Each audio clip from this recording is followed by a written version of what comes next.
नमस्कार। इस नए एक्सप्लेनर में आपका स्वागत है। आज हम एक ऐसे जादू की बात करने वाले हैं जिसे हम रोज देखते तो हैं, लेकिन शायद ही कभी उस पर गौर करते हैं। मेरा मतलब है बिजली। लेकिन आज हम सिर्फ बल्ब जलाने की बात नहीं करेंगे। आज हम इसके दोहरे जादू को समझेंगे। कैसे ये एक चुंबक की तरह काम कर सकती है और कैसे ये चीज़ों को बेतहाशा गर्म कर सकती है। तो चलिए, बिना किसी देरी के विज्ञान के इस रोमांचक सफर की शुरुआत करते हैं। सोचिए, क्या एक मामूली सी लोहे की कील, एक साधारण तार और एक छोटी सी बैटरी किसी आम कील को एक ताकतवर चुंबक में बदल सकते हैं? सुनने में ये किसी साइंस फिक्शन फिल्म का सीन लगता है ना? लेकिन चलिए देखते हैं कि एक साइंस फेयर के इस छोटे से प्रोजेक्ट ने कैसे सबको पूरी तरह से हैरान कर दिया था। अब जरा इस सेटअप को देखिए। जैसे ही सर्किट को पूरा किया जाता है, यानी स्विच ऑन किया जाता है, बूम! वो आम से दिखने वाले लोहे की कील अचानक एक चुंबक बन जाती है और नीचे रखे पेपर क्लिप्स को हवा में अपनी तरफ खींच लेती है। और मजेदार बात तो ये है कि जैसे ही हम स्विच ऑफ करते हैं, सारे क्लिप्स तुरंत नीचे गिर जाते हैं। ये कोई जादू टोना नहीं है, ये एकदम विशुद्ध विज्ञान है। तो आइए अपने पहले पड़ाव की तरफ बढ़ते हैं, विद्युत और चुंबकत्व का ये अनोखा मिलन। यहाँ एक अदृश्य चुंबकीय क्षेत्र अपना असली कमाल दिखा रहा है। जैसे ही तार से बिजली बहनी शुरू होती है, पास रखी एक कंपास की सुई तुरंत अपनी दिशा बदल लेती है। वो उस बिजली के बहाव के साथ खुद को अलाइन कर लेती है और जैसे ही करंट रुकता है, सुई वापस अपनी पुरानी जगह पर आ जाती है।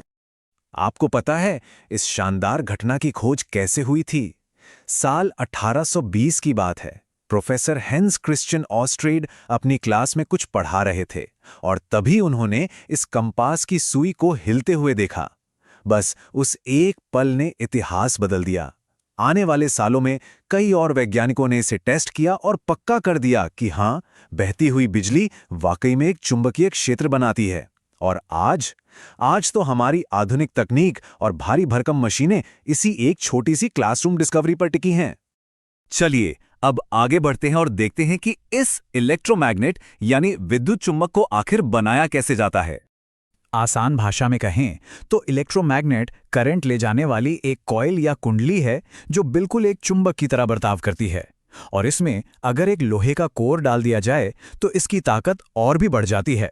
अब आप सोचेंगे कि इसमें और हमारे फ्रिज पर चिपके साधारण चुंबकों में क्या फर्क है? सबसे बड़ा फर्क है कंट्रोल। हमारे पास इलेक्ट्रोमैग्नेट का पूरा रिमोट कंट्रोल होता है। जब चाहा करंट चालू करके चुंबक बना लिया और जब चाहा करंट बंद करके उसे वापस एक आम लोहे का टुकड़ा बना दिया। और सबसे अच्छी बात यह है कि कोई भी इसे आसानी से बना सकता है। बस 3 आसान स्टेप्स हैं। पहला, एक लोहे की कील लीजिए और उस पर इंसुलेटेड तार को एकदम कसकर गोल गोल लपेट दीजिए। दूसरा, उस तार के दोनों सिरों को एक बैटरी से जोड़ दीजिए। और तीसरा, बस एक पेपर क्लिप पास लाइए और देखिए जादू। अब मान लीजिए आपको सिर्फ कुछ पेपर क्लिप्स नहीं बल्कि कुछ भारी चीजें उठानी है, तो इसकी ताकत कैसे बढ़ाएं? इसके भी कुछ बहुत ही सीधे तरीके हैं। या तो आप उस लोहे के कोर पर तार के फेरों की संख्या बढ़ा दीजिए, या फिर सर्किट में ज्यादा बैटरियां लगा दीजिए ताकि करंट बढ़ जाए। और हाँ, एक ठोस लोहे के कोर का इस्तेमाल करना मत भूलिएगा, क्योंकि ये उस सारे चुंबकीय क्षेत्र को एक जगह फोकस करने में मदद करता है, बिल्कुल एक मैग्नीफाइंग ग्लास की तरह। एक और बहुत ही दिलचस्प बात बताऊं, आम चुंबकों की तरह इन इलेक्ट्रोमैग्नेट्स में भी नॉर्थ और साउथ पोल होते हैं। लेकिन असली मजा तो ये है कि हम इन पोल्स को सिर्फ एक चुटकी में पलट सकते हैं। कैसे? बस बैटरी के तारों को उल्टा जोड़ दीजिए, यानी करंट की दिशा बदल दीजिए। सुनने में ये एक बहुत ही छोटी सी बात लगती है, लेकिन बड़ी बड़ी और कॉम्प्लेक्स मशीनों को चलाने में ये फीचर एक बहुत बड़ा गेम चेंजर साबित होता है। अब रुख करते हैं बिजली के उस दूसरे जादू की तरफ, यानी तापीय प्रभाव या हीटिंग इफेक्ट। देखिए, अगर हमें बिना गर्म हुए एक अच्छा चुंबक बनाना है तो हम तांबे के तार का इस्तेमाल करते हैं, क्योंकि इसमें रुकावट या रेजिस्टेंस बहुत कम होता है। ये एकदम ठंडा रहकर अपना काम कर लेता है। लेकिन अगर हमें बहुत सारी गर्मी चाहिए तो हम नाइक्रोम जैसे तारों का इस्तेमाल करते हैं। इनका रेजिस्टेंस बहुत ज्यादा होता है, जो करंट के बहने का कड़ा विरोध करता है, और इसी खींचतान में ढेर सारी हीट यानी ऊष्मा पैदा होती है। तो विद्युत धारा का यह तापीय प्रभाव असल में है क्या? जब बिजली किसी ऐसे तार से गुजरती है जो उसे बहने से रोकता है, यानी रेजिस्टेंस पैदा करता है, तो वो इलेक्ट्रिकल एनर्जी हीट एनर्जी में बदल जाती है। आमतौर पर हमें लगता है कि तार में रुकावट एक बुरी बात है ना? लेकिन हमेशा नहीं। जब बात गर्मी पैदा करने की हो तो यही रुकावट हमारे सबसे ज्यादा काम आती है। अब सवाल उठता है कि ये गर्मी कितनी पैदा होगी, ये कैसे तय होता है? इसके मुख्य रूप से 4 पैमाने हैं। आप किस मटेरियल का तार इस्तेमाल कर रहे हैं, तार की मोटाई कितनी है, उसकी कुल लंबाई क्या है और उसमें से कितनी बिजली कितनी देर तक गुजर रही है। हमारे इंजीनियर इन 4 चीज़ों को एकदम बारीकी से कंट्रोल करते हैं और यही वजह है कि आपके टोस्टर में लगी कॉइल और आपके रूम हीटर में लगी कॉइल बिल्कुल अलग तरीके से डिज़ाइन की जाती है। आइए अब देखते हैं कि ये सब साइंस हमारी रोजमर्रा की जिंदगी और बड़े बड़े उद्योगों में कैसे काम आती है। उस छोटी सी लोहे की कील और पेपर क्लिप से शुरू हुआ सफर अब बड़े स्तर पर पहुंच गया है।